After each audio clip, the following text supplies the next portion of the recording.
Estados Unidos acaba de capturar y llevar ante la justicia al dictador de Venezuela. Pero ¿qué pasa con otros poderes hostiles que estaban alineados con el régimen de Maduro? No solo por la reciente acción en Caracas, sino también por los ataques de Estados Unidos e Israel que destruyeron el programa nuclear iraní. Las derrotas de Israel contra Hamas en Gaza, Hezbollah en Líbano y el colapso del régimen de Assad en Siria. Una de las preguntas estratégicas clave que se hacen los pensadores en Washington y Jerusalén es: ¿dónde se encuentra Turquía y su gobierno islamista liderado por Recep Erdogan ahora? ¿Es un enemigo que busca la hegemonía regional y apoya a regímenes rebeldes como Maduro y Hamas? ¿O un amigo y aliado de la OTAN de Estados Unidos? ¿O es ambas cosas? Hoy, en Think Twice, analizamos a fondo la cuestión de Turquía y su lugar en Medio Oriente en la era de Donald Trump.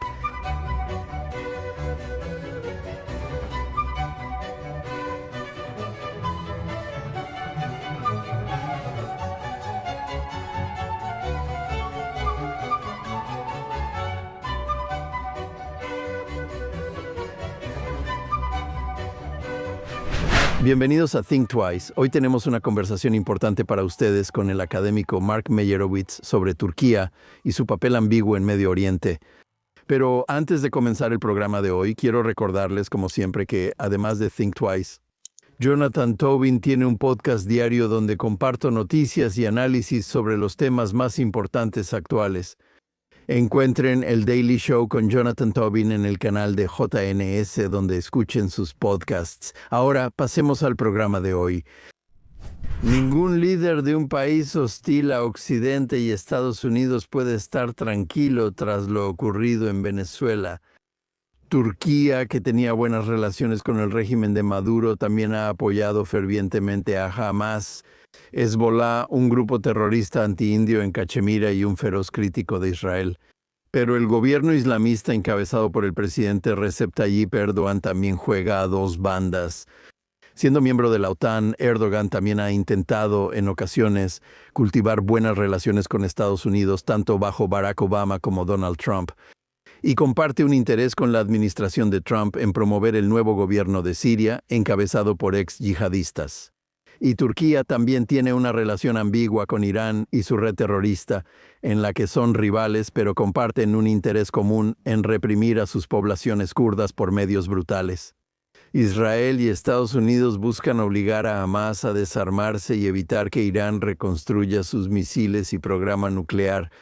La cuestión de dónde encaja Turquía en este rompecabezas es importante para entender lo que sucederá a continuación. Para hablar de esto tenemos a un destacado académico de Turquía, Mark Meyerowitz, profesor en el Colegio Marítimo de la Universidad Estatal de Nueva York, experto en política exterior turca y relaciones de Turquía con Estados Unidos e Israel. Él enseña historia y política de Estados Unidos, derecho constitucional inglés, el Holocausto y política oceánica. Ha escrito mucho sobre estos temas y es comentarista en medios de Estados Unidos e internacionales sobre relaciones internacionales y política interna estadounidense. Mark Meyerowitz, bienvenido a Piensa Dos Veces. Gracias, es un privilegio estar contigo. Jonathan, bueno. Gracias, profesor Meyerowitz, gracias por tomarse el tiempo de acompañarnos hoy. Quiero empezar preguntándole sobre la noticia de la que todos estamos hablando esta semana, que es la captura por parte de Estados Unidos del dictador marxista de Venezuela, Nicolás Maduro. ¿Dónde estuvo Turquía? Usted es el experto en Turquía. ¿Cuál fue la postura de Turquía sobre el régimen en Caracas? ¿Y qué decía eso sobre el papel ambiguo que juega en las relaciones internacionales, no solo en Medio Oriente, sino en todo el mundo? Bueno, le puedo decir que he pasado los últimos días dando entrevistas sobre Venezuela y tratando de explicarle al mundo cómo funciona nuestro Estado de Derecho aquí. Y creo, basándome en lo que veo en Twitter y en otros lugares y en lo que me he estado leyendo, que Maduro tenía una relación muy cercana con el presidente Erdogan. Y de hecho creo que se le ofreció la opción de irse a Turquía y simplemente vivir en paz. Ahora hay una nota muy graciosa en Twitter o X, si así lo prefieres, que es algo divertida, donde alguien dice que a Maduro le ofrecieron irse a Turquía. Luego preguntó, ¿cuál es la tasa de inflación? Le dijeron 50 y él respondió, ¿sabes qué? y prefiero ir a la cárcel en Estados Unidos que perder todo mi dinero e irme a Turquía ahora. Eso puede ser apócrifo o no, pero sí dice mucho. Probablemente, pero es una de esas cosas que tal vez, si no lo dijiste, tal vez deberías haberlo hecho. Te dice mucho sobre la forma de pensar aquí. Creo que la conclusión de esto es, ¿sabes? El presidente Erdogan también ha emitido varias declaraciones sobre Venezuela, indicando su solidaridad con Maduro y comentando negativamente sobre la acción de Estados Unidos al capturarlo y llevárselo de regreso a Estados Unidos. Como decimos en la ley, yo también soy abogado. Res ipsi loquito, el hecho habla por sí solo. ¿Sabes cuál es esta alianza o amistad entre Maduro y Erdogan? Mira, Erdogan tenía muchos amigos y alianzas interesantes y esos, espero que, sabes, mi idea sobre esto era que cuando Estados Unidos intervino, esos agentes cubanos y los demás, ellos, por supuesto, los cubanos le proporcionaron seguridad a Maduro. De hecho, soy amigo de un ex embajador de las Naciones Unidas en Venezuela antes de Chávez. Y sabes, una cosa que él me comentó hace algunos años fue que él tiene cubanos, inteligencia cubana, seguridad cubana. Así que estas naciones rebeldes, Cuba, China, Rusia, Hezbollah y otros en Irán, están ahí. Y esto muestra cómo esta intervención, esa es la intervención, ese es el problema, no la intervención de Estados Unidos para llevar a Maduro de regreso y hacer que enfrente un juicio. Pero la simbiosis y el apego, como preguntaste con Erdogan, es, como digo, desconcertante, pero también problemático. Sin duda, Sí, supongo. Mi pregunta es, ¿Turquía tiene buenas relaciones con un régimen rebelde en Sudamérica? ¿Solo porque molesta a Estados Unidos o simplemente porque eso es lo que hacen todos estos regímenes transgresores? Todos están de alguna manera conectados, aunque son muy diferentes entre sí. El régimen de Maduro es una especie de régimen marxista y narcoterrorista. Turquía es islamista, está gobernada por islamistas. Te preguntarías qué tienen en común, pero de alguna manera, ¿qué hace que esos dos compañeros tan extraños terminen juntos a veces? bueno, realmente no estoy en posición de profundizar en la respuesta específicamente, pero te diré lo que pienso.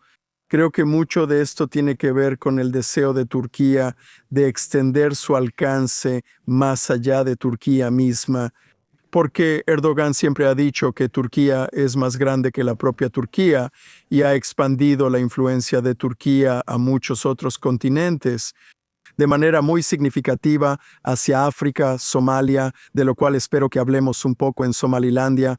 Muy interesante, muy importante, muy estratégico, Libia, el Mediterráneo Oriental, lo que sea, pero también hacia Sudamérica y Europa. Sabes, Turquía en sí misma es un estado que tiene componentes geográficos tanto europeos como asiáticos, así que creo que se trata mucho de eso. No lo sé, realmente se trata de lo que llamas regímenes transgresores asociándose. Creo que realmente se trata de la industria de defensa de Turquía y de vender sus productos y negocios, y el comercio, y la enorme cantidad de comercio que Turquía realiza con el resto del mundo. Pero también ha expandido realmente de manera geométrica sus oficinas consulares en todo el mundo y su impacto en todo el mundo. Así que no hay duda de que Turquía no está, al menos, satisfecha con ser solo una potencia local o incluso regional. Creo que eso es más bien el caso. Tendría que ver más sobre los detalles específicos de Venezuela, que simplemente no conozco a fondo como para decírtelo ahora. Para apartarme en eso, Bueno, retrocedamos un momento. Y para nuestra audiencia, ¿quién es realmente usted, el presidente Erdogan? ¿De dónde viene? Sabes, ha estado en el poder, creo, durante 22 años, primero como primer ministro y luego como presidente de Turquía. ¿Y por qué Turquía está liderada por un islamista después de casi un siglo de ser una nación laica? ¿Y cómo ha afectado esto su lugar en la política exterior de Estados Unidos e Israel? bueno, sabes, creo que es una pregunta más compleja. Erdogan obviamente era un activista, fue encarcelado. Tiene un pasado difícil y agitado. Fue un destacado jugador de fútbol, como lo llaman en Turquía. Creo que de dónde viene y dónde está ahora tiene más que ver con la percepción que los turcos tienen sobre Turquía que con estos otros factores. Hay muchos factores y cuestiones geopolíticas que afectan a Israel, la región, Europa, la Unión Europea, la OTAN, Estados Unidos y otros más.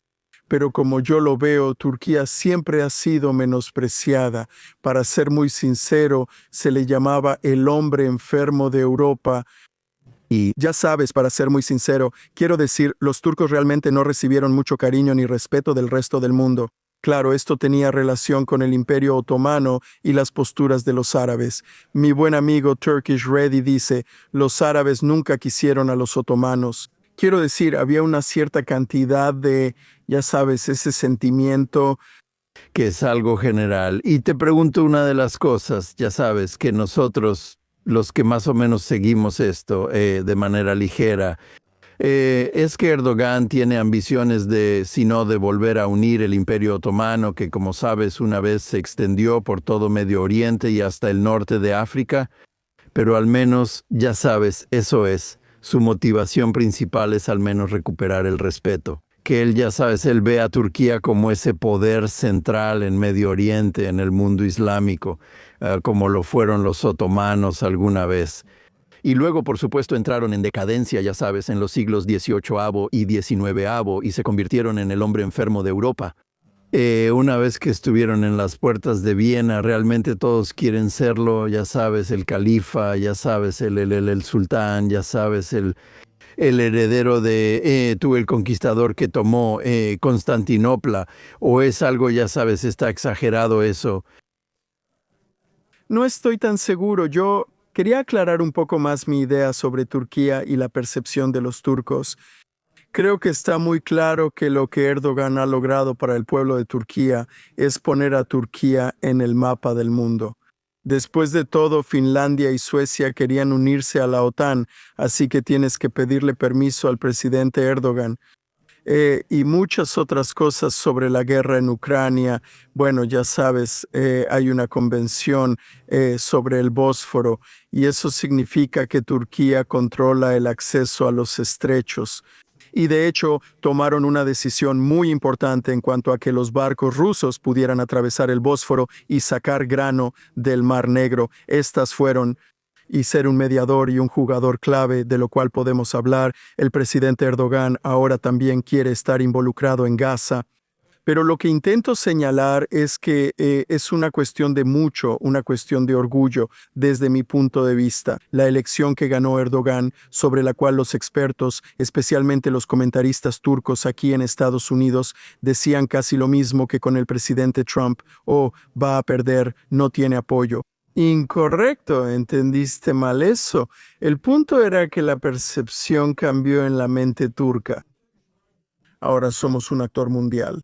El mundo viene a nosotros, presidente Erdogan, y nos pide que seamos parte de coaliciones, que seamos una potencia de la OTAN. Somos un jugador en la escena mundial, lo cual antes esto es muy diferente a lograr el Imperio Otomano. De nuevo, eso es lo que estoy diciendo. Creo que tiene mucho que ver con estar en el centro de todo. Estamos hablando de eso y la gente está hablando de eso todo el tiempo. Y lo han hecho, y Erdogan lo ha convertido en una fuente de autoestima y orgullo. Siempre digo que cuando los turcos hacen un brindis, ¿sabes cuándo? Cuando los judíos hacen un brindis, dicen L'chaim, a la vida. El brindis en turco es sharifer, a nuestro orgullo, a nuestro orgullo. Y es muy importante entender cómo el mundo realmente ignoró la forma de pensar de Turquía, la importancia de Turquía, y ahora son muy, muy importantes. No como Turquía debe ser, como actor regional y político relevante, y en los días dorados de la relación con Israel estaba formando una alianza muy importante que era muy beneficiosa para ambas potencias. Y espero que algún día regrese si Dios quiere. Pero mientras tanto, es importante darse cuenta de que Turquía en muchos frentes juega un papel importante. Y creo que eso es en lo que hay que enfocarse. Aparte de pensar en los otros puntos que mencionaste que pueden tener validez, pero ahora mismo creo que lo que Erdogan ha logrado para Turquía es ser un jugador importante en la escena mundial. Y creo que eso es indiscutible. Lo que significa o cómo progresa es un tema de más discusión y debate. Bueno, creo que eso es claramente cierto. Y Turquía es, ya sabes, es un hecho, es un país grande. Vamos a profundizar un poco más en eso. Creo que la percepción es que, ya sabes, donde sabes, también es un país islamista. Y que, ya sabes, el Partido de la Justicia y el Desarrollo, el partido de Erdogan, ya sabes, es un partido religioso. Se rechaza, ya sabes, al tomar ellos el poder. Turquía de alguna manera se alejó del laicismo. Y eso, ya sabes, obviamente tuvo que tener un impacto en sus relaciones con Israel. Qué tan brutal, ¿sabes qué tan brutal es ese régimen? Obviamente ha habido enfrentamientos con los kurdos, cómo trata a las minorías nacionales. Quiero decir, todavía se discute si Turquía cometió genocidio contra los armenios. ¿Esto es solo una cuestión de orgullo nacional? Sabes, no queremos ser considerados, ya sabes, los nazis de Medio Oriente, ¿o qué? ¿Qué hay en el fondo de esto? ¿Sabes? Si ves a Turquía hoy y a quienes la visitan como turistas, te sorprendería mucho. Siempre existe esa imagen de, tú, dos chicas jóvenes caminan juntas, una con jeans y ropa moderna, la otra con pañuelo en la cabeza. Y eso es lo que ves en Turquía. Es una sociedad que ha producido académicos y eruditos. Y por supuesto es una sociedad que produjo a Atatürk, quien definitivamente fue un innovador que introdujo cambios. Sabes, la gente debería tener bailes sociales y ya sabes, quitar el fez y tener un nuevo alfabeto y todo tipo de cosas. Él fue el fundador de la Turquía moderna, la República Turca que sucedió al Imperio Otomano. Y todavía hay muchos turcos que viven de esto. Tengo un muy buen amigo y siempre habla de eso. Sabes, ese niño acaba de nacer, es un hijo de Atatürk y todavía hay muchos turcos en todo el mundo que respetan a Atatürk. Así que no es solo una visión monocromática de lo que está pasando aquí, es muy, muy complicado. Tienes razón, esas disputas políticas internas, esa disensión política interna, ya sabes, es muy problemática. En particular, el Partido Republicano del Pueblo, el Partido Key, esos numerosos partidos, ellos están ahí. Es muy problemático y es como una montaña rusa. Esa es la mejor manera en que lo puedo describir. Seguir la política turca es como despertarse en la mañana e intentar entender qué pasó hoy y cuál es el último evento emocionante que ha ocurrido. Hemos tenido golpes de Estado en Turquía, el golpe más reciente en julio de 2016, que ahora se conmemora en lo que se llama el Día de la Democracia y la Unidad como un feriado nacional. Explícanos qué pasó ahí. Y esa no fue la primera vez que aparentemente hubo un intento. O, según dice Erdogan, hubo un intento de derrocarlo. ¿Quién está intentando? ¿Quién quiere derrocarlo? ¿Y qué tan popular es? ¿Qué tan fuerte es el apoyo a Erdogan contra estos africanos? Bueno, sabes, eso nos tomaría todo un semestre de curso en nuestra tradición. De un solo pie, exactamente. Eso es exactamente correcto. Eso es muy gracioso. Creo que has tenido varias facciones, luchando contra otras facciones internamente. Y sabes, los gulenistas estaban aliados con nuestro partido y el ego, y luego fueron purgados, el ejército fue purgado. Muchas veces, como sabes, los golpes de Estado anteriores involucraron al ejército levantándose. De nuevo, según los amigos míos que me lo contaron, me dijeron que absolutamente, sin duda, sucedió. Y había una facción que quería tomar el poder y Erdogan, ¿qué? La historia, por supuesto, es que lo que pasó fue que los golpistas iban tras él estaba en un avión, tenía su teléfono, llamó a la radio, a una estación de televisión, pidiendo a la gente que fuera al puente y luchara contra los golpistas, y lucharon. Y eso es más o menos, y creo que esa es la historia del golpe. El golpe fue reprimido por el pueblo y luego Erdogan básicamente purgó, ya sabes, a las personas acusadas de planear el golpe.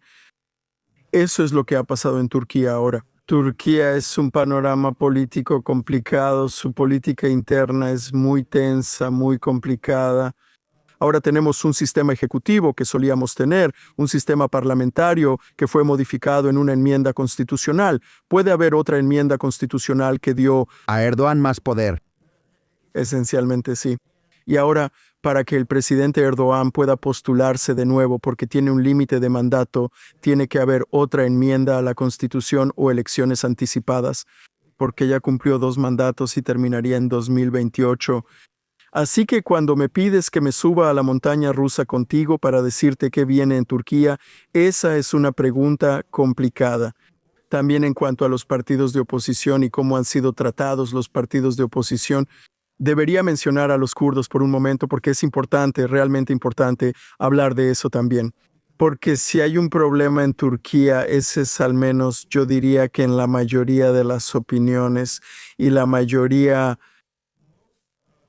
de los partidos y la mayoría de la gente en Turquía están unidos en este tema. Sobre los kurdos, por supuesto, hay unos cuantos millones de kurdos viviendo creo que son alrededor de 15 millones viviendo en Turquía. Pero existía este grupo terrorista llamado Partilla Karkeren Kurdistanê y ahora hay un proceso de paz en marcha con el Partilla Karkeren Kurdistanê, con su líder que está en una isla que fue arrestado hace algunos años y están tratando de lograr un proceso de paz para que este grupo deponga las armas. Pero ninguna historia en Turquía es tan simple. Esto se relaciona directamente con lo que sucede en Siria con los kurdos sirios. Y este tema es de importancia central no solo para la política turca, sino también para la psique turca.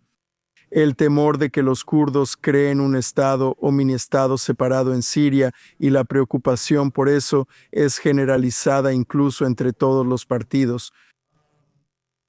Entonces, cuando mencionaste antes sobre la lucha con los kurdos, quiero decir, ahora podrías decírmelo si así lo deseas. Tomé mi postura, como ya lo habían planteado mis politólogos, podría decir, bueno, el presidente Erdogan necesita los votos de los miembros kurdos del Parlamento para conseguir una enmienda a la Constitución y poder postularse de nuevo. Ahora, eso es todo. La política es local. Ese famoso político turco tipo Nil, él dijo eso y tenía razón. Y aplica de manera muy diferente en Turquía, en el sentido de que muchas de las piezas en movimiento que ves aquí también se relacionan con cómo el partido Asociación Civil quiere mantener su existencia continua.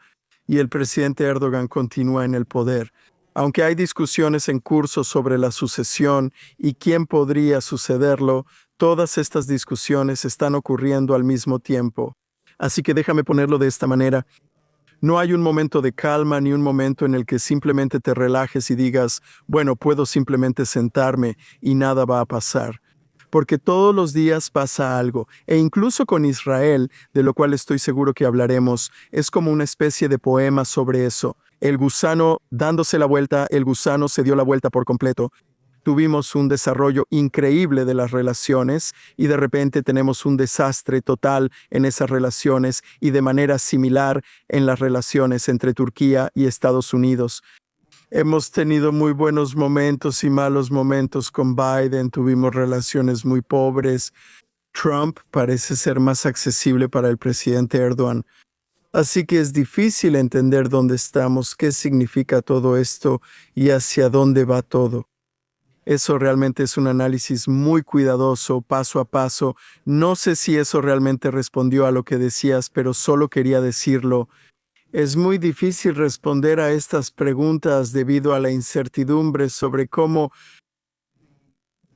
el sistema y la política turcos responderán a ciertos temas, como el asunto de Venezuela con el que empezamos. Quiero decir, cada cosa presenta otro aspecto desconcertante de esto, tratar de entenderlo y aclararlo, y realmente siempre lo digo. Steve Kinzer tiene un libro sobre Turquía y ahí en la introducción dice, entender Turquía es como entender a Rocky. No sé si estás familiarizado con esa bebida nacional y es muy popular, creo que es similar al arak israelí. La sirves, dice Kinzer, y es clara, pero le agregas agua, así es como se usa, y se vuelve turbia. Eso es Turquía. Ves el vaso, parece claro, crees entenderlo, le echas agua, se vuelve turbio y te desconcierta. una metáfora muy interesante para resumir el entendimiento de Turquía. Bueno, hablemos un poco sobre las relaciones entre Estados Unidos y Turquía, las relaciones turcas.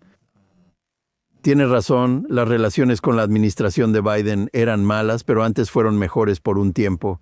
Barack Obama habló de Erdogan como su líder extranjero favorito, lo cual muchos críticos de Obama no consideraron algo positivo para él. Ahora Trump parece que le agrada a Erdogan, o al menos cree que puede hacer negocios con él. ¿Qué lo impulsa? ¿Cuál es la naturaleza de los altibajos y cambios en el valor de las relaciones entre Estados Unidos y Turquía? ¿Cuáles son los puntos de conflicto? ¿Y cómo es que Erdogan a veces logra acercarse a quien sea que esté en la Casa Blanca? Retomaré tu primera pregunta porque es muy importante. Observa lo que ocurre en Venezuela. Quiero comenzar con eso, porque la nueva estrategia de seguridad nacional de Estados Unidos ahora se enfoca en el hemisferio occidental. Eso fue muy importante para mí, porque lo que significa es que tú, el presidente, no puedes estar cocinando varios platillos al mismo tiempo. O como decimos, bailando en muchas bodas o chazanas, ¿verdad? No se puede hacer eso. Él se está enfocando en Venezuela, no puede, no lo hace, y Ucrania está ahí y está tratando de resolver ese asunto. Vaya, eso es muy difícil de vender. Él no quiere otra guerra en Medio Oriente, no quiere una guerra entre Turquía e Israel, no quiere una guerra en Siria, aunque diría que si miras la bola de cristal no se ve bien en cuanto a Siria, no es un buen panorama, es una imagen muy preocupante. Lo he dicho desde el principio, desde que al-Shara tomó el poder, estamos en un choque de trenes hacia la guerra de alguna manera, Dios no lo quiera, pero no se ve bien. Entonces, este es Trump cuando Trump se reúne con Erdogan en la Casa Blanca, ¿verdad? Su actitud es, e incluso con al-Shara de Siria, su actitud es que es un gran tipo. O con al-Shara, dice, es joven, luchador, o al reunirse con el nuevo alcalde, logra cosas maravillosas, es increíble. Él no quiere iniciar peleas ni conflictos, quiere tener algún tipo de... No puedo decir que esto esté pacificado, Pero él quiere una conexión. pero creo que Jonathan, el otro punto es que él ha subcontratado mucho de esto, no al Departamento de Estado, porque, digo, los diplomáticos turcos me dicen, ya sabes, el Departamento de Estado, tratamos de contactarlos, no hay nadie, han reducido el personal, no hay gente ahí. Así que es Tom Barak, quien es el embajador, que es un amigo muy cercano, como Steve, El embajador de Estados Unidos en Turquía, sí. cerca de Turquía y enviado especial a Siria, o Steve Witkoff, involucrado en estos otros asuntos importantes. Él ha delegado estos temas a estos confidentes, lo cual no es algo inaudito en la política estadounidense, donde usas a tu amigo en quien confías y lo tienes contigo. Pero vemos problemas al hacer eso porque estos enviados no son, no sé, lo suficientemente capacitados, o crean problemas o conflictos en las relaciones con Israel, con Siria, con Turquía. Entonces, si me preguntas cómo es la relación entre Turquía y Estados Unidos, bueno, si miras la oficina oval y ves al presidente Erdogan visitándola, los turcos han estado muy complacidos y muy contentos con la reacción. Pero si solo miras eso, no estás viendo al Congreso, tienes que mirar al Congreso. Y esto es algo que siempre he dicho, las élites en este país no entienden a Turquía. Las élites en Turquía no comprenden el sistema estadounidense. Creen que al mencionar a Barack Obama es el mismo problema. El presidente Erdogan iba a reunirse con Obama en una reunión excelente, pero los grupos de presión en el Congreso que se oponen a Turquía son muy activos. Han estado ahí desde hace mucho tiempo, ¿verdad? Y se oponen, por ejemplo, al tema actual, que es que Turquía quiere obtener el F-35 de nuevo. Turquía fue expulsada del programa F-35 porque adquirió el S-400 de Rusia. Ahora es muy interesante porque esto se relaciona con el uso de los F-35. De nuevo mencioné Venezuela porque, y también Irán, el F-35 es un caza increíble, pero también es un centro de datos y es muy poderoso. Y si se usa con el S-400, ¿verdad? Le daría la capacidad de tomar información y potencialmente entregársela a nuestros adversarios.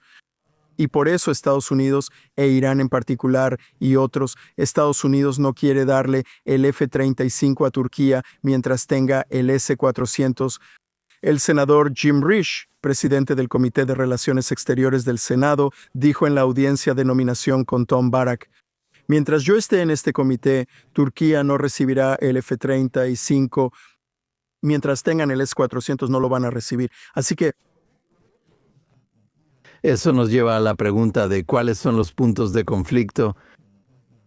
Claramente la percepción en Washington, basada en cosas como que tienen aviones rusos, es que juegan a dos bandos.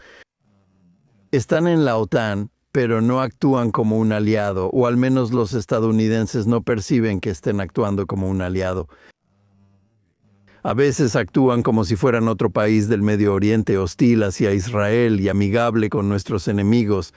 Así que ahora son como amigos enemigos, como Qatar. Los amigos enemigos pueden ser muy populares en la Casa Blanca, pero eso quizá no será popular entre estadounidenses o al menos entre quienes se interesan en política exterior. Bueno, no siempre fue así, o sea, en otras palabras, antes del 7 de octubre. si miras un poco hacia atrás, verás que de hecho es así, y lo sé por experiencia personal, lo vi yo mismo. O sea, el presidente Erdogan iba a ir a Israel, invitó al presidente Netanyahu a reunirse con él. Sí, con Herzog, pero él iba a ir a Israel. El 7 de octubre el mundo cambió y colapsó, especialmente para Israel y el pueblo judío. Pero, ¿sabes dónde estábamos? Y creo que, si miras hacia atrás incluso en ese momento, el potencial que tenía Turquía de ser un centro energético trabajando con Israel y sus recursos, esa era una posibilidad real, eso era lo que se estaba discutiendo.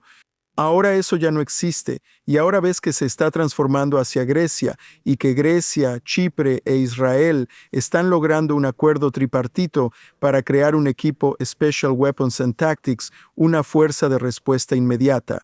Y Turquía pudo haber evitado eso fácilmente porque si hubieran hecho esa incursión hacia mejores relaciones, que era hacia donde íbamos, en septiembre de 2023, incluso podrían haber roto ese foro del Mediterráneo Oriental, que era una incursión contra Turquía y su exploración en el Mediterráneo Oriental. Ese era el único tema en el que coincidían.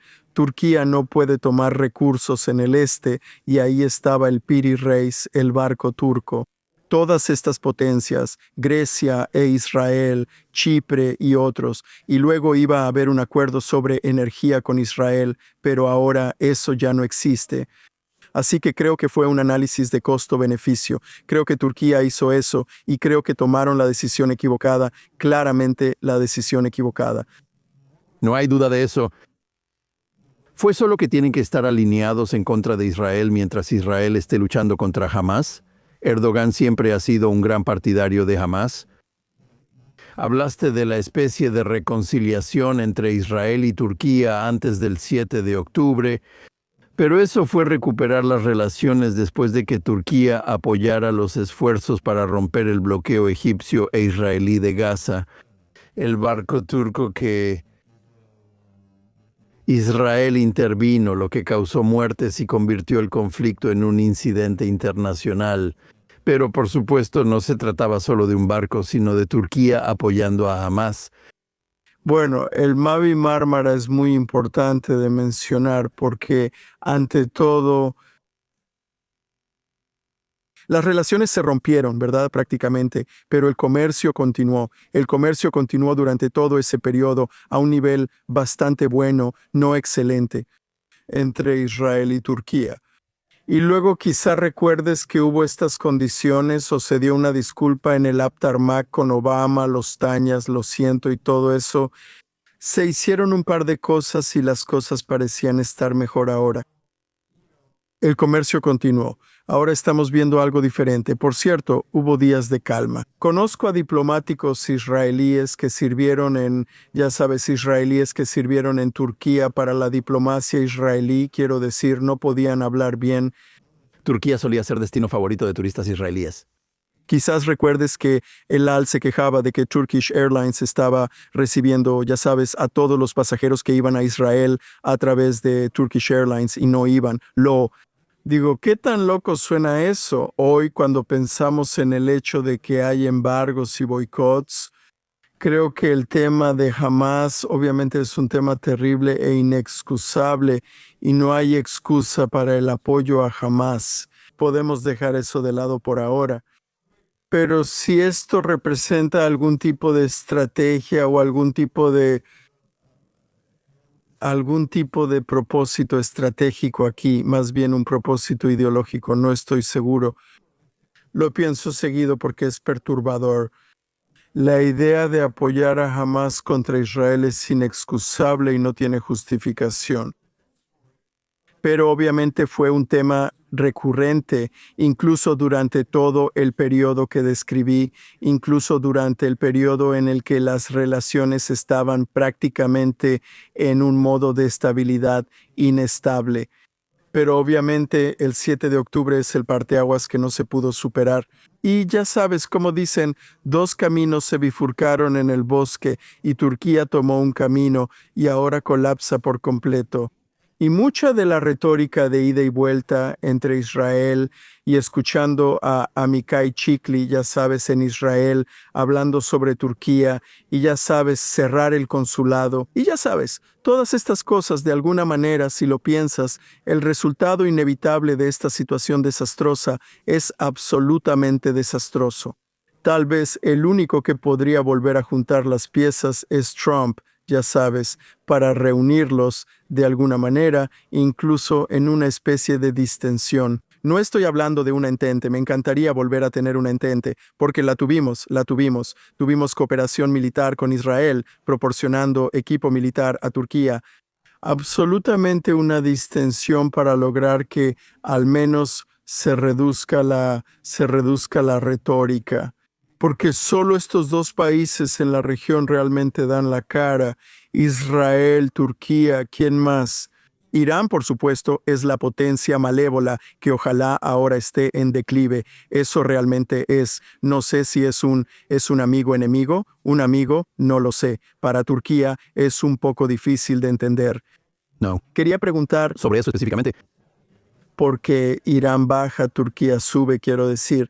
Pero como dije, el único que realmente puede unirlos es Trump. Pero Trump está distraído, constantemente distraído, tratando de hacer todas las cosas que quiere lograr durante su mandato como presidente. Y particularmente este asunto de Venezuela le va a quitar energía, ¿verdad? Mucha de su energía. Como dije antes, él está delegando esto a estas personas que muy a menudo causan más problemas. Y luego, ya sabes, digamos que ellos inician incendios que hay que apagar, como Barak en Siria, lo cual está causando problemas increíbles para Israel y problemas increíbles y en términos de Gaza, porque Turquía quería estar en la fuerza de rehabilitación en Gaza y tener tropas en el sur de Siria cerca de Israel. Quiero decir, esto presenta la siguiente dimensión de una crisis en Medio Oriente y eso tiene que resolverse, tiene que repararse completamente, lo antes posible. Y el presidente de los Estados Unidos es el único que realmente puede hacerlo y necesita no estar distraído. Y tal vez ni siquiera escuchando tanto a Barak y tratando de averiguar qué hacer. Y creo que puede hacerlo porque tiene buenas relaciones tanto con Netanyahu como con Erdogan. Pero si continúa así en esta dirección, creo que nosotros, ya sabes, es preocupante, o sea, bastante preocupante. Bueno, déjame retroceder un minuto porque nos has explicado que ese tipo de relaciones con Israel y Turquía han tenido altibajos. Y el 7 de octubre fue el punto donde esos altibajos se detuvieron y simplemente se mantuvo abajo. Correcto, exactamente. Pero es justo. Y cuando mencionaste a Makash Chikli, quien es miembro del gobierno de Netanyahu, en la percepción de muchas personas en Israel y de hecho de algunas en Estados Unidos es que Turquía, liderada por Erdogan y el Partido de la Justicia y el Desarrollo, y básicamente siendo islamistas y un partido islamista, no iban a volver siempre a la retórica anti-Israel porque eso está en el centro de su identidad. Quiero decir, ¿alguna vez fue realista? ¿Es realista pensar que Erdogan alguna vez estará realmente cómodo con tener buenas relaciones con Israel? Quiero decir, ¿no es básicamente un alto el fuego lo mejor que realmente se puede esperar? Por eso digo que tú dices alto el fuego y yo distensión, como tú dices tomate y yo jitomate, es lo mismo. Quiero decir, ellos tienen que dejar de hacer lo que están haciendo. Ya sabes, obviamente, no estamos apoyando a Hamas ni apoyando a terroristas. Simplemente es imposible aceptarlo y es ridículo, horrible. Creo que el mundo ha cambiado muchísimo en el último periodo de tiempo.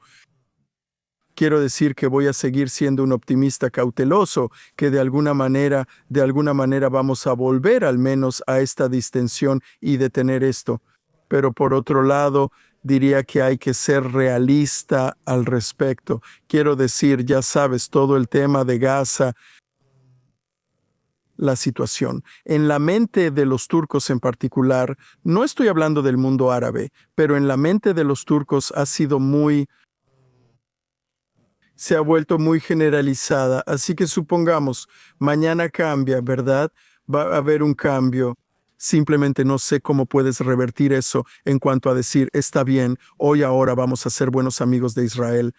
Cuando toda la idea de este mantra que está en todo el mundo sobre Gaza y Palestina, y en particular que Erdogan ha estado alimentando, así es. Y por eso es un punto en el que es difícil decir que puedes revertirlo. Y eso es muy preocupante porque hay personas muy educadas en Turquía, hay personas muy exitosas en Turquía, pero uno lo ve, incluso en reuniones académicas y cosas así. Escucharé este mantra repetido como si fuera la supuesta verdad absoluta, esto de Gaza y Palestina libre, genocidio. Y todas estas palabras se vuelven parte de la nomenclatura aceptada, incluso entre expertos y académicos, y es una retórica aceptable en el lenguaje de ciertos grupos en la sociedad. No puedes deshacer lo que ya se dijo y simplemente decir que mañana todo estará bien. Y ahora este tipo del que les hablé hoy es un gran tipo, realmente es una buena persona. Y eso es, y espero que no hayamos llegado a un punto sin retorno en eso, porque en algún momento la situación en Gaza de alguna manera quedará en el pasado y tal vez habrá una rehabilitación. Por supuesto, tenemos que superar el tema de si la infraestructura turca y las tropas turcas van a estar en Gaza o no. No hemos superado eso. Israel ha dicho que no. Me cuesta creer que Israel alguna vez aceptaría eso. No, yo estaba diciendo que si Estados Unidos presionaría a Israel para aceptar eso y hacerlo realidad, eso sería extremadamente problemático. No estoy diciendo que deba suceder, claro que no, pero eso es lo que estoy diciendo. Suponiendo que toda la situación de Gaza, lo que ocurrió en Gaza, ya quedó atrás y seguimos adelante, avanzando, podemos avanzar sin tener eso como una carga en nuestro pensamiento y en nuestro ser, sin que eso sea una carga continua. Y no sé cómo lo logran, especialmente en todos los niveles de la sociedad turca. Creo que también está relacionado con los futuros desarrollos políticos en Turquía, Jonathan, donde no sabemos quién será el liderazgo. ¿Será que Erdogan servirá otro mandato? ¿Serán sucesores? ¿Cuál es la resolución de los problemas internos? Y los partidos de oposición, todo eso es impredecible. Y también Siria y los kurdos en Turquía y en Siria. Quiero decir, hay muchos obstáculos muy grandes en el camino hacia un futuro claro para Turquía. Bueno, déjame preguntarte antes de llegar a eso, porque quiero preguntar específicamente sobre el papel de Turquía en Siria y también sobre Somalilandia. Brevemente, ya sabes, y es algo imponderable como acabas de decir, pero obviamente ya sabes. Así como Netanyahu no parece creer en sucesores. Aunque tiene que enfrentar elecciones y puede que sea reelegido o no el próximo año, Erdogan algún día será sucedido. ¿Cuáles son las perspectivas? ¿Quién, ya sabes, por difícil que sea averiguarlo tú? Es probable que sea sucedido por alguien que comparta sus puntos de vista sobre, ya sabes, el papel de Turquía en Medio Oriente y en el mundo. ¿Existe la posibilidad de que algún día los no islamistas vuelvan al poder? ¿Eso es realista? El principal contendiente es curioso porque se parece a nosotros actualmente. Aquí vemos a Eric Trump y Don Jr., y ahí tienes al hijo y a los yernos. Uno de ellos es Bayraktar, quien es el genio de los drones, el tipo de los drones muy popular. El otro contendiente es Hakan Fidan, ministro de Relaciones Exteriores de Turquía. Sí, definitivamente se habla de esta sucesión, ya sabes, o sea, depende de quién sea, No creo que incluso si fuera el hijo o los yernos, y ciertamente no Fidan. Fidan es un diplomático o experto en inteligencia y política exterior muy exitoso y experimentado. Así que eso podría ser algo que nosotros, solo que no estoy seguro, pero eso es algo diferente. Lo demás es difícil de saber. Creo que se trata más de fortalecer la industria de defensa de Turquía, fortalecer su economía. Quiero decir, tiene una verdadera crisis económica en curso. Sabes, la lira está muy devaluada, la economía está en serios problemas. Quien sea que llegue al poder tiene que arreglar la economía. En el caso de Turquía, no era necesariamente la economía. Tonto lo fue. Quiero ser Turquía y quiero estar orgulloso, de eso se trata. Pero mirando hacia adelante, para el futuro de Turquía, la economía es un tema realmente importante. La persona en la sala de emergencias es de alto nivel.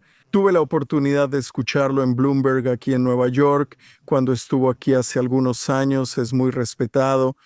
Pero ellos, al igual que nosotros aquí, discuten sobre las tasas de interés, ya sabes, entre el presidente y el ministro de Economía. Así que ya sabes, creo que como con Trump, y de nuevo no es una analogía justa. Estoy seguro de que Trump, tú, el fuerte Make America Great Again, sosteniendo la bandera de Make America Great Again, avanzando, ¿tú quién va a cargar con eso? Muy poco probable. Incluso para los seguidores es muy difícil cargar con la bandera de Trump hacia adelante. Solo hay un Trump y creo que en términos de Erdogan solo hay un Erdogan y habrá otro Erdogan. Yo soy y no lo sé, pero es poco probable que sea la misma combinación.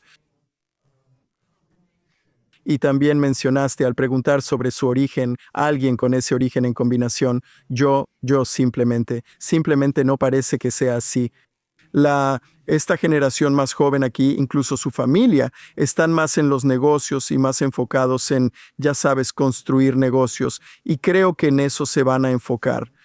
Pero obviamente la disensión interna dentro de los partidos políticos, dentro del sistema político, es claramente problemática.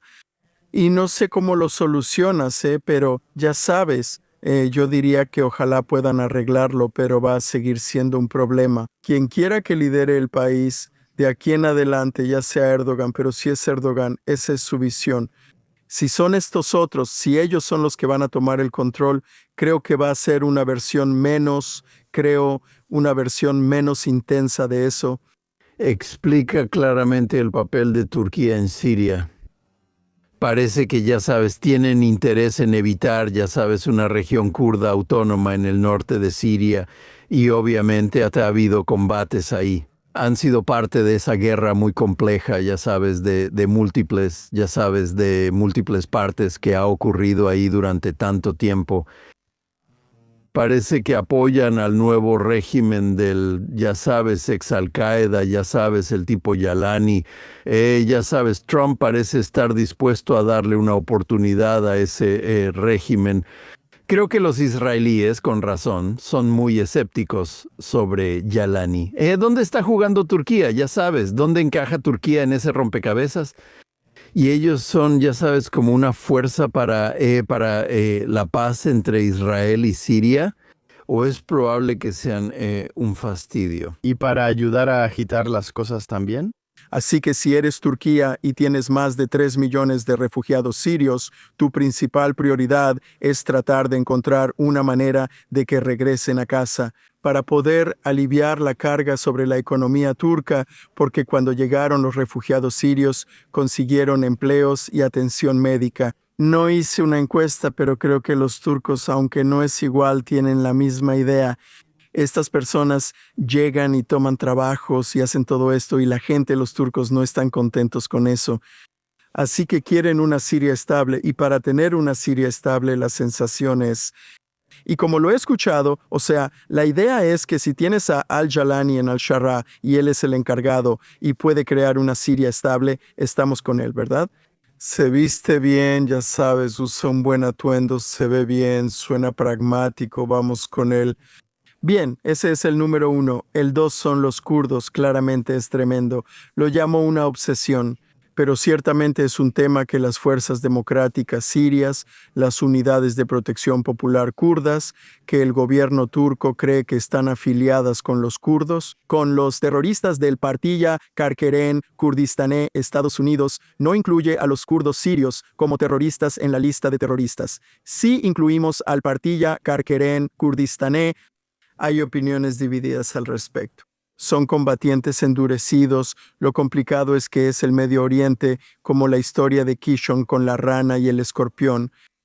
Los kurdos han estado luchando junto a las tropas estadounidenses contra Estado Islámico de Irak y Siria. Son combatientes endurecidos, son grandes aliados de Estados Unidos y luchando contra Estado Islámico de Irak y Siria. Son prisiones de Estado Islámico de Irak y Siria las que los kurdos están manteniendo. Sin embargo, al mismo tiempo, los turcos no apoyan a las fuerzas democráticas sirias como una entidad separada existente. Y lo que dijo al-Shara fue, y este fue un acuerdo hecho entre al-Shara y Maslamavi, quien es el líder kurdo, que los kurdos integrarían a su gente en las fuerzas sirias.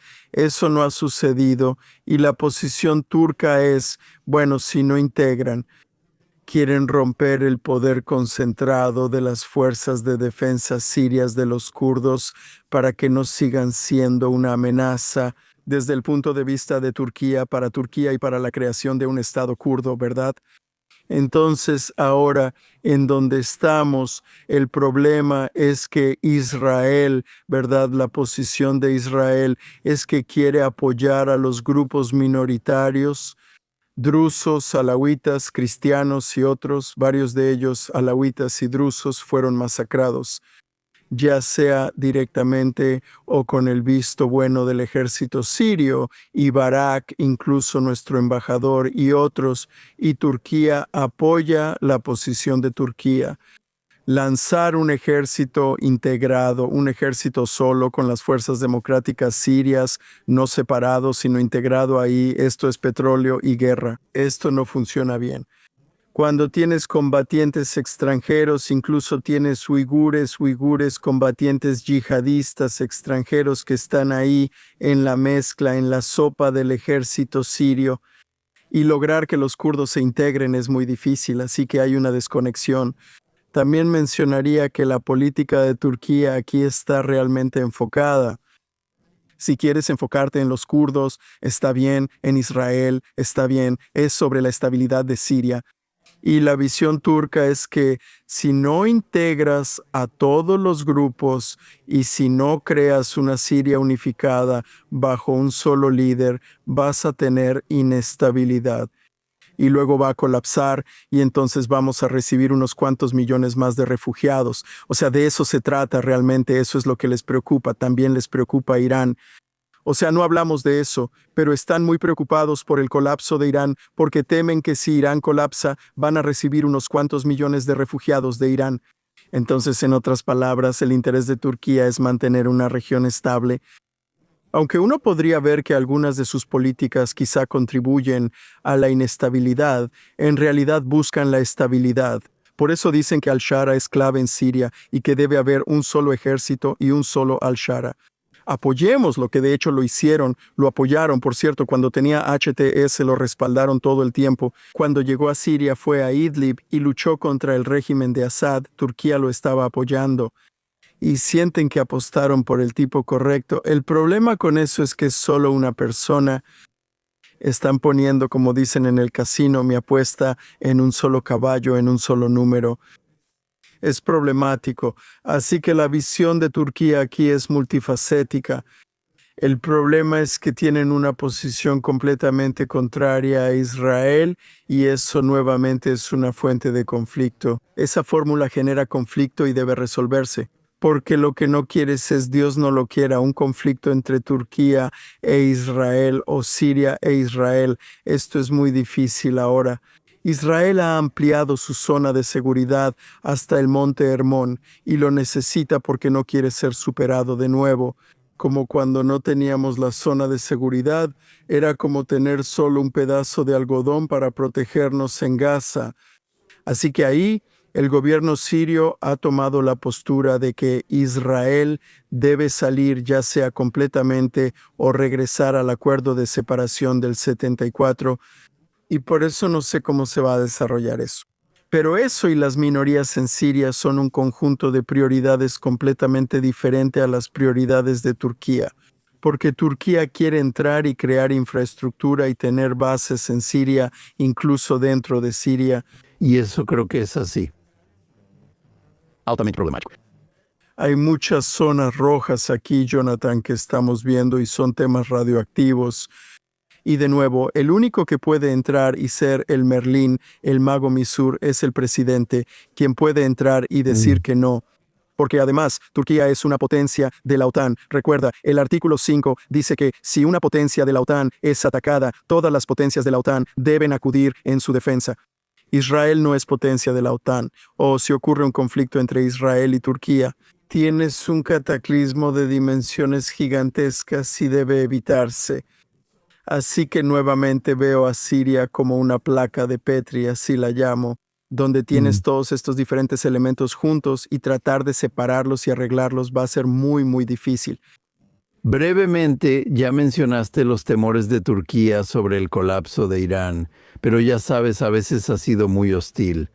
Sabes, también tiene una rivalidad con el régimen en Teherán. Explica, ya sabes, esa relación ambigua y cómo se desarrolló eso en Siria, donde Irán, en realidad el régimen de Assad era un aliado cercano de Irán. Ellos ayudaron a salvarlo durante mucho tiempo durante la guerra civil ahí. Su caída, ya sabes, debilitó a Irán y aparentemente fortaleció a Turquía. ¿Qué tan hostiles son Turquía e Irán en este momento? Solo quiero mencionar algo antes de responder. Al-Sharra dio su entrevista a The Economist. Él dijo, «Sabes, los rusos podrían regresar y es posible que puedan recuperar sus bases otra vez. ¿Irán nunca va a regresar a Siria?» Nunca. Yo diría, un diplomático turco me lo explicó mejor. Mira, tienen una frontera enorme. Han sido vecinos desde tiempos inmemoriales y han aprendido a tratarse entre ellos. Son rivales. Pero al mismo tiempo, creo que he leído, regresa y verifica. Creo que el presidente Erdogan dijo algo como que los intereses de Irán son nuestros intereses, apoyamos sus intereses. Así que ya sabes, no lo es. No es algo simple, sí. Y por supuesto tienes a Irán como un régimen chiita, y por supuesto Turquía es sunita y Siria es sunita, y así sucesivamente. Pero al mismo tiempo una relación muy inusual en la que en algunas circunstancias Turquía ha apoyado a Irán y sus intereses. Pero en este momento creo que está bastante claro que a medida que Irán cae, Turquía sube, en el sentido de que el declive de Irán deja un vacío de poder, sin duda, que Turquía ve como una oportunidad que posiblemente pueda aprovechar. Pero de nuevo, aún no sabemos cuál será el resultado final en Irán. No sabemos si tendremos un colapso del régimen o simplemente otra revolución verde y una milicia reprimiendo al pueblo. Pero si ese régimen colapsa, habrá un gran vacío de poder en la región. Y por eso mencioné Somalia, porque eso es algo interesante. Bueno, esa era mi siguiente pregunta. ¿Cuál es el papel de Siria en este conflicto? ¿En Somalia? Donde el papel de Turquía. Disculpa, ¿y Turquía ahí? Somalilandia, que solía ser la Somalilandia británica. Sí, así es. A diferencia de Italia, el resto de Somalia fue administrado por los italianos. Se unieron en la independencia, pero la antigua Somalilandia británica se separó. Ahora se llama Somalilandia. Israel acaba de reconocerla. Aparentemente nadie más lo hace. ¿Qué está haciendo Turquía ahí? Bueno, ya sabes, Turquía ha tenido relaciones de larga data con Somalia, tiene bases ahí, tiene relaciones cercanas con ellos. Así que eso ha sido parte de su expansión regional en esa zona, pero ten en cuenta que este movimiento de Israel es uno de los más. Es notable, es casi como si fuera sacado, ya sabes, de un libro de magia, de verdad, porque tomaron una parte. Hay un pedazo de tierra que está justo cerca de los hutíes, justo cerca del Mar Rojo. Y una vez más muestra que, de nuevo, en Siria, Israel, Turquía, hay puntos de vista diametralmente opuestos. Somalia, ¿verdad? Somalilandia.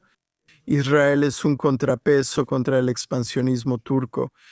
Entonces, ya sabes, si eres Turquía y ves esto y sabes que este es tu principal contrapeso, tu principal barrera, eso también contribuye a la relación, a la mala relación entre los dos países. Pensé que eso de Somalilandia fue como sacar, ya sabes, un conejo de un sombrero. Fue una jugada increíble. Pero también demuestra la extraordinaria hipocresía del mundo sobre reconocer un estado ahí. Somalilandia ha existido desde hace tiempo. No surgió de la nada, en realidad es una zona diferente y separada.